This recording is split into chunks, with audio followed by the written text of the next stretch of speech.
Off we go. Right. Off we go. Here we go. Hold, please. Making. Yep. We are live. We're We're As live, always. everybody. Let's jump Do right it into live. this.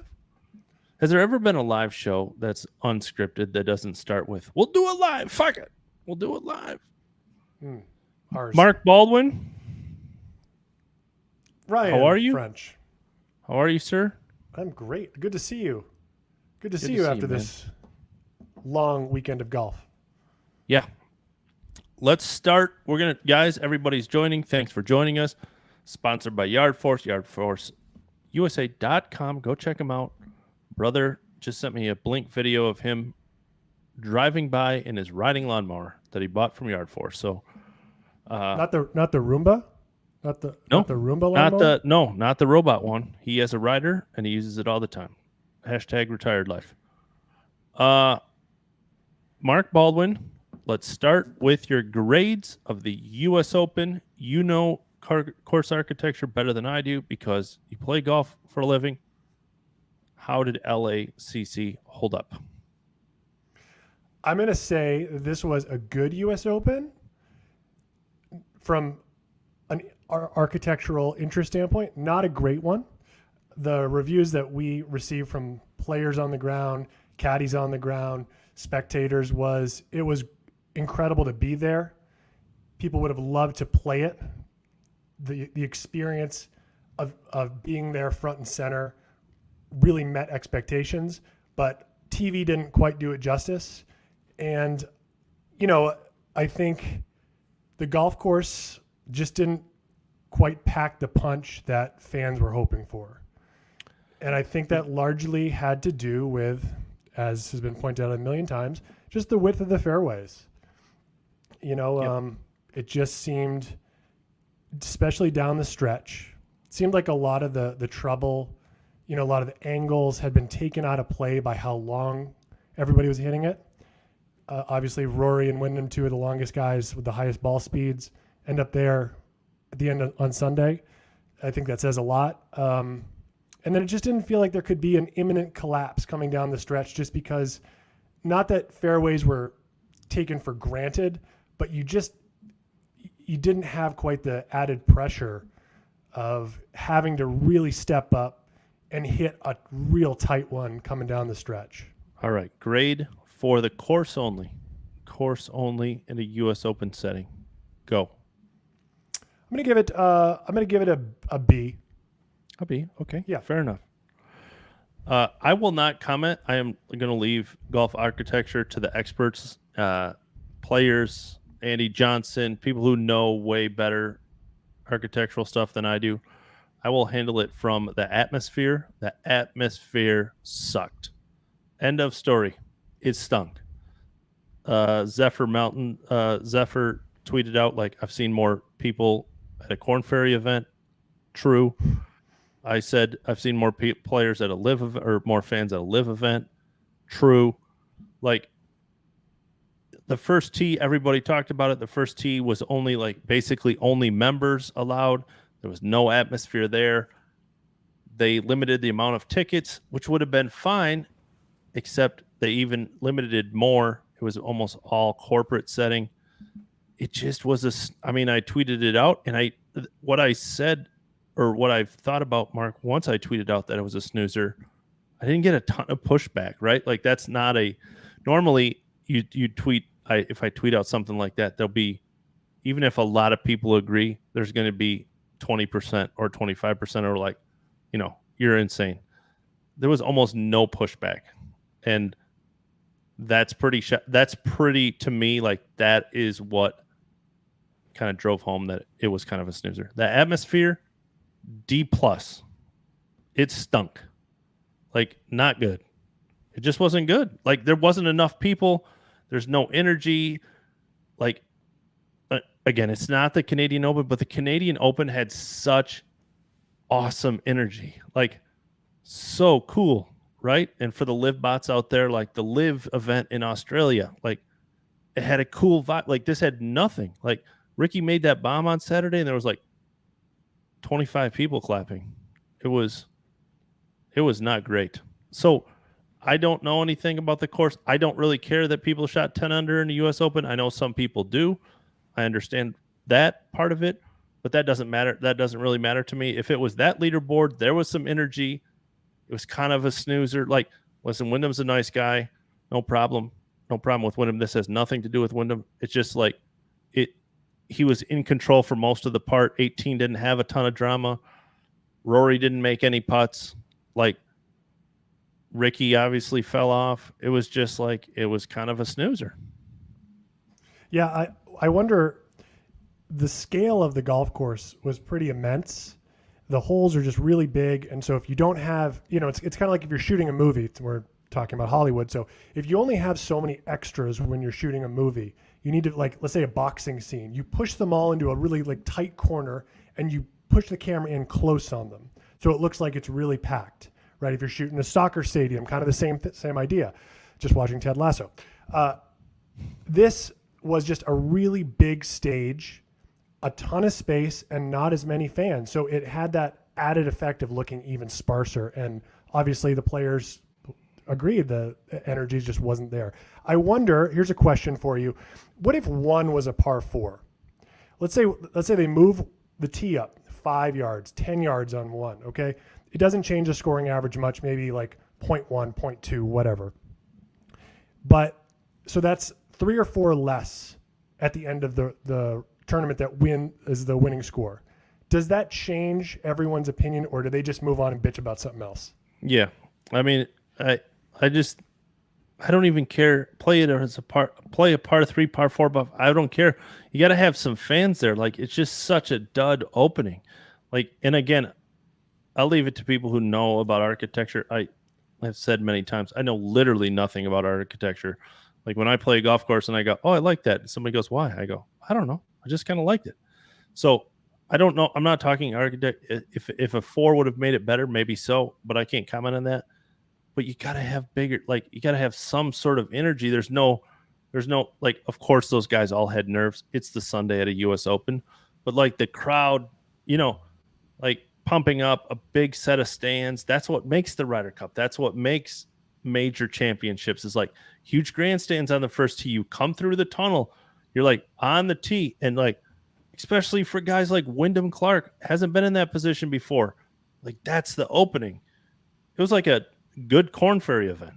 Like, I mean, someone tweeted, and I would give credit, I don't know, but like, it might have been Zephyr, was like 17 at Wichita, which is a long running Corn Ferry event, and has some wildness on 17, had more energy than the U.S. Open. And that is sad.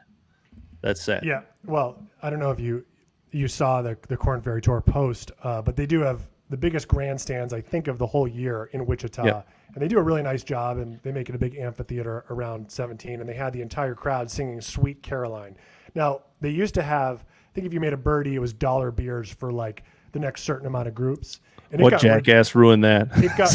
Some guy got absolutely hammered. It got had to have his stomach pumped, and that was it.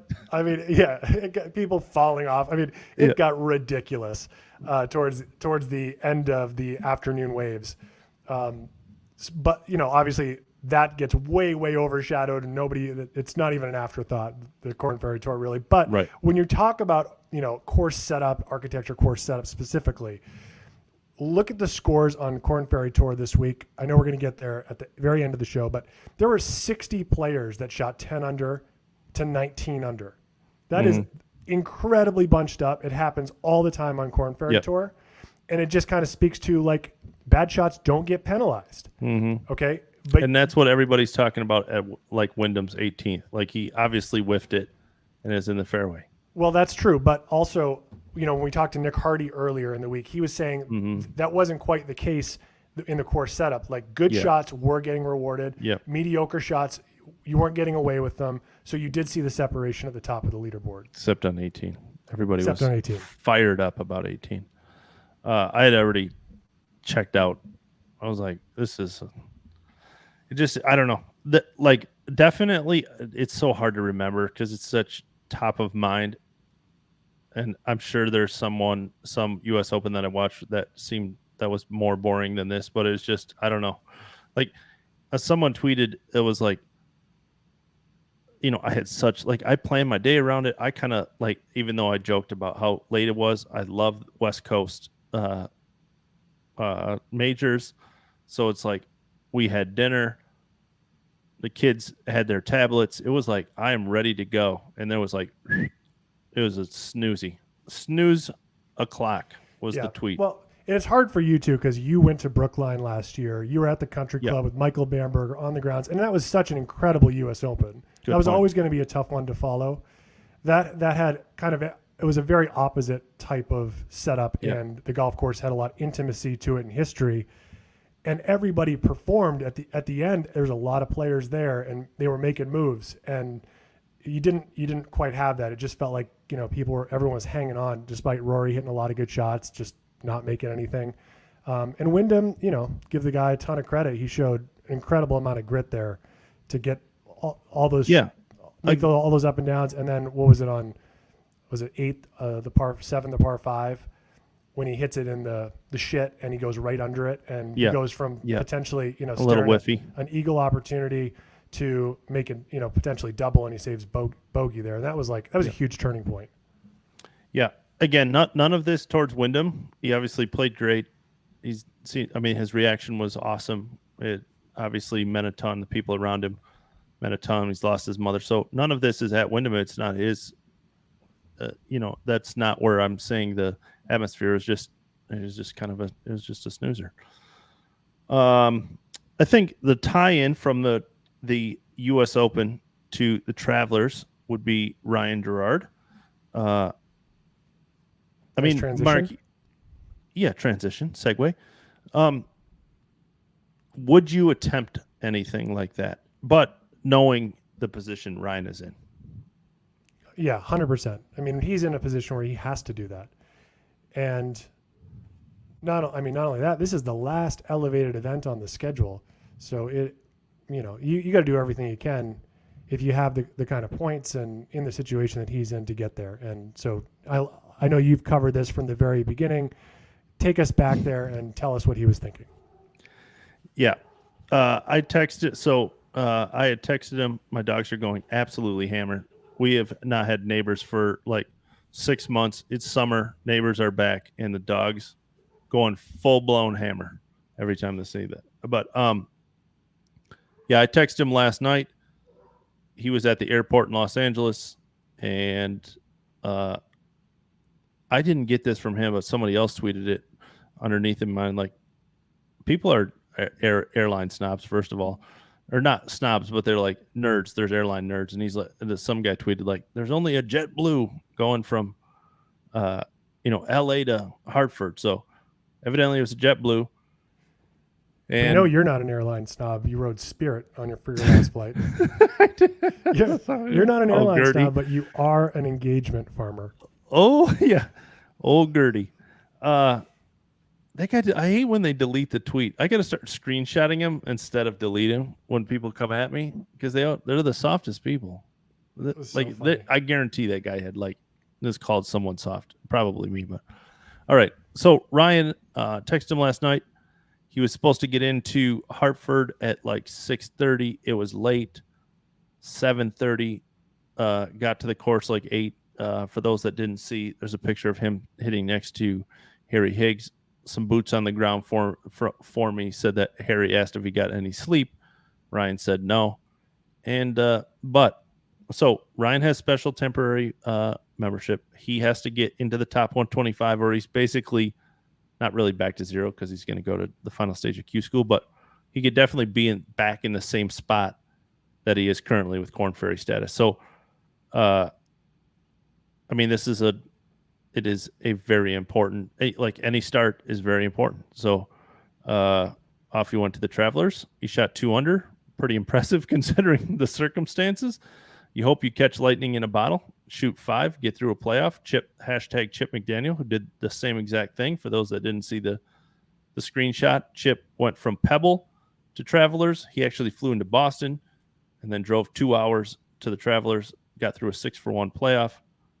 This is the reason I know way too much about golf, but I remember that Steve Allen hit a shank in that playoff from the middle of the fairway. And I I remember the guy who was on. I don't remember who was on the ground. He sent. I think it was a guy named Trevor Albert. He was a member there, and he's like, "Oh my God, Steve Allen had like 85 yards into the first hole and hit a stone cold shank." Anyway, Chip got through. So you got to take the chance, right, Mark? I mean, every start is so vital. Yeah, you absolutely do. And amazing. I mean, the roller coaster he's been on since Honda to go from, basically nearly having your card locked up to, just need one more chance. And here we are at the end of, not the end of the season, but, the chances are dwindling through Monday qualifying and through sponsor invites. So, he's in kind of, he must be feeling the squeeze of the vice a little bit. Yeah. And a lot of like opposite field events he'll get into. He'll probably get into like the Rocket Mortgage, John Deere, but so is everybody who's behind you and ahead of you. And so that squeeze, squeeze gets harder. 4 players, Brett Stegmeyer, Ryan Blum, who am I missing? Carl Yuan, and Kyle Reifers. Oh, and Kyle Reifers. So I said it to Mark before we came on. The most, obviously, they all have a chance, but none of them are members besides Carl. Carl's 164th in points, and kind of, I mean, you just touched on it with Ryan, right, Mark? I mean, he's struggled. He's only made 6 of 17 cuts, but another start in an elevated event. Just finished 15th in Canada, like another vital start. Like the season is winding down. Yeah, this is quite a grouping here of players that have gotten through, and I was surprised, Rye, that it looks like, I got the leaderboard up now, it looks like only 65 players completed their rounds today. That's a very low number, especially for an elevated event. Any idea why? I mean, someone asked me that. I think it was Jay, actually, and I don't understand it. Like, no idea. Like, I don't know why some Corn Ferry guys who are way down the JJ Colleen and I have said this forever. Like, once the first third of the season is over and you don't have any Corn Ferry points and you're a Corn Ferry member, you should 100% be playing only PGA Tour Mondays. Yeah. I mean, you had a way better chance at the Travelers than you did at the full field 2-site Corn Ferry Mondays today. I mean, it's a fact. Like, just straight up facts. If you're a Corn Ferry member and don't have any points, there is zero reason for you to play Corn Ferry Mondays for much longer. Yeah, at this stage in the season, if you have status and you can get straight into the Monday, obviously it's different if you have to go to pre-qualifiers, but if you can get straight into a Monday at this stage in the season and you don't have Corn Ferry points, you better be chasing the PGA Tour Mondays, because I haven't looked at the Corn Ferry Tour Monday leaderboard yet, but I got to assume that if there's 2 sites, there's way more players than 65 on each site. And 100%. It's 120 at each spot, or 140. And as always, we've said this before multiple times at PGA Tour Mondays. No offense against the veterans that are out there. They've had a great career, but they're obviously on the back half of their career, or they wouldn't be at a Monday qualifier. And so you take a third of the field or more that kind of are struggling. So you, out of the 65, now obviously all of the guys who have PGA Tour status have the ability to shoot, but the college kids or the mini tour players at the Corn Ferry event have way more ability to go low than those guys do. So you're beating, you're playing 50 guys, 55 guys for 4 spots. It's just like, I don't know. I don't know how many times to say, if you're a Corn Ferry member, go play PGA Tour Mondays. Yeah, and the Corn Ferry Monday courses, too, as you've pointed out a million times, are just typically way softer. Yep. So that's the other thing, too, is like you go play really well and you're not necessarily rewarded, even if you're, a more accomplished player playing better. It doesn't necessarily translate to you getting through. whereas on a harder course, setup, that gives you a better chance. Yeah. And Ellington has hosted for a long time. Difficult greens. There's some easier holes out there, shorter but difficult greens, and just separates the field. It's just all there is to it. There's a bunch of by good players, a bunch of evens or one overs today, and you just don't see it at Corn Ferry events, Corn Ferry Mondays, because they're playing pretty wide open, crappy courses. I mean, Brett Stegmeyer at the top of the leaderboard there at the Travelers. He's a Connecticut guy. I know it lists him from Palm Beach these days, but he's originally a Connecticut guy. So this is like a home game for him. I mean, it's incredible. And this is really kind of, aside from Carl, like a throwback to, guys who we knew of, and we still know them, but like they were promising players and had PGA Tour status at various times, but probably like 20, what do you think, Rye? 2014, 15, even before that. I mean, I didn't know. Brett's been around for a long time, but I didn't realize how long. I mean, he's almost been a pro for 20 years. He's 17 years he's been pro. Kyle Reifer's probably about the same time, 17 to 20 years. Ryan's been out there for a long time. So, I mean, there is a bunch of Mondays in that group, a bunch. And, I mean, Brett had a cancer scare, I think he's played one PGA Tour event in the last 5 years, and not many Corn Ferry events, kind of lost all his status, chases a lot of Mondays. I mean, Kyle is, if Kyle keeps playing Mondays for the next 10 years, he'll be the new Brad Adamonis, right? Like Kyle is at every Monday. I mean, Kyle is a world traveler. If you show up at a Monday, there's 100% the big tall. Kyle's kind of tall. We know Brad Adamonis is the GOAT of Mondays. Yeah. And would you say that Brian Davis is second? Yeah. Just in terms of quantity. Yeah. Frank Licklider. Okay. Is second. And so that's your then top Brett, three. and then Brian. Okay. No one. I've told the story many times, but for those that don't know, during COVID, there was a Thursday qualifier for a Latin American event that was going to be played in the United States. Brad went. He went to a Friday. I'm going to screw this up. He played on 3 different tours. It was the Latin American Tour, the Corn Ferry Tour, and the PGA Tour pre-qualifier. In 4 days, in 3 different states, and missed it, all of them. I mean, that is a legendary grind. Like it was like pre-Q, missed, then went down to like Florida, played the Latin American qualifier, which was played on like a Friday or Saturday, missed, then went to like Alabama and played the Corn Ferry Monday and missed. It was like he burned through $4,000, shot like 368s and missed it, all of them. And it's just like, and he was like 49 years old. I was like, I mean, well done, Brad. I don't know how he does it, but man is a legend.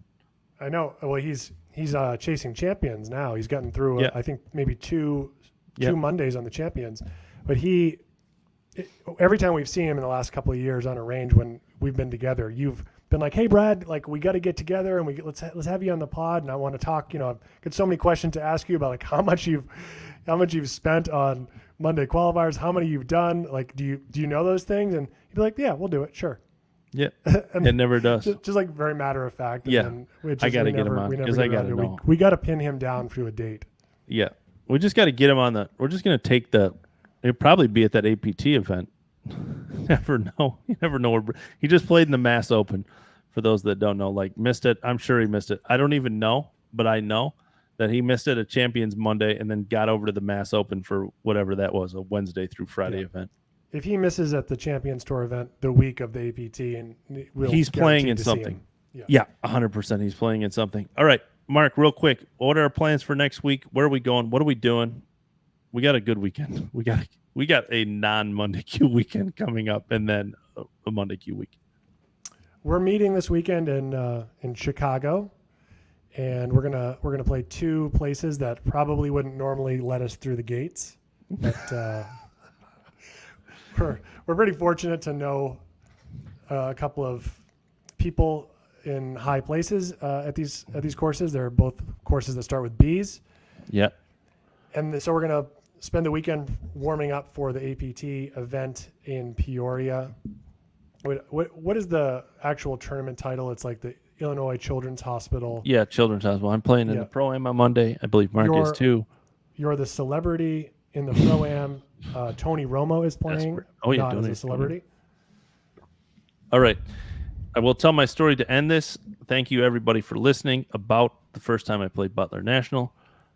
As a very nice follower, has been amazing to me and amazing to a lot of golfers. Helps a lot of golfers out. One of the true nicest people and funny, and the guy's great. Invites me to Butler National. This ain't my jam. It's an amazing place, and it is actually, I've learned, pretty laid back for nice, for an amazing club, obviously. But I drove my 2012 Dodge Caravan into the parking lot, and let me tell you, even the help has way better cars than that. The caddies have way better. And I parked it way in the back, and at Butler National, while you're on the course, they wash your car.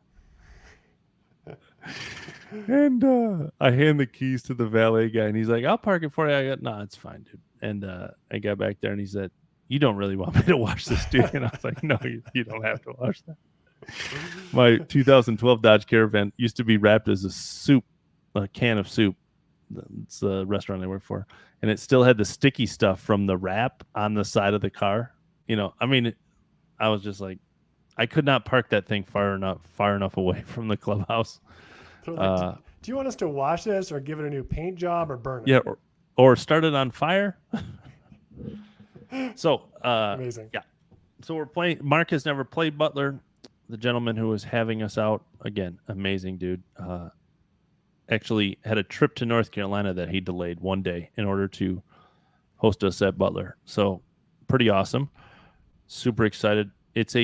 I've said this multiple times. I've been lucky enough to play Butler, I think 5 times. If I won the lottery tomorrow, I wouldn't join. It's an amazing place. It's so fucking hard. It's so fucking hard that I would not want to play that every day. I would quit. But it's amazing, once a year. It's unreal. The places, greens are, obviously I've never played on greens faster than that. They're 13, 14 on a regular day. Plus, we're playing the day after the member. So the course will be pristine. And not that it's not every time, but even more pristine. So excited to have Mark see it. And that's it. And I can't believe we kept this to a half an hour. We said we were going to keep it to half an hour. Here we are, 27 minutes. Okay, finish up Mark, on this. What are you going to shoot? I am going to shoot. If I play the tips with you, and I know the guy we're playing with is so fun, and he said, "Hey, we're playing with this guy. He's super great." He said his handicap's bullshit, so we got. It's it gets pretty. It's that's what I love about Hopefully it. He's listening to this. Yeah, Jonathan, if you're listening, hopefully your other guest is not listening, but he's it's super fun and also relatively serious, but always super fun. You'll obviously, for me, any money is a little uncomfortable, but you play for enough that it makes you uncomfortable, and you talk shit, and no one cares, what you think or your feelings or anything, and it's a ton of fun. So I'm sure Jonathan always sets us up with great caddies. It's an amazing experience and an amazing place. So can't wait. Look forward to it. All right, looking forward to seeing you break 100. Ooh, oh yeah. Sorry, what am I going to shoot? If we play the tips now, as reference, the first time I played Butler National, Colin Morikawa came over from the BMW. The BMW was at Cog Hill, I believe. Came over and played Butler National the week of the BMW and shot 83. So I am going to shoot. I just shot a legit 76 from 6,500 yards. I'm going to shoot 93. All right. Booked. That's the over-under. That's the over-under. We'll let people get their bets in later on. All right. See you, everybody. Thanks, Rye. Thanks for the yard force. Yeah, thanks, Yard Force. Yardforce.com.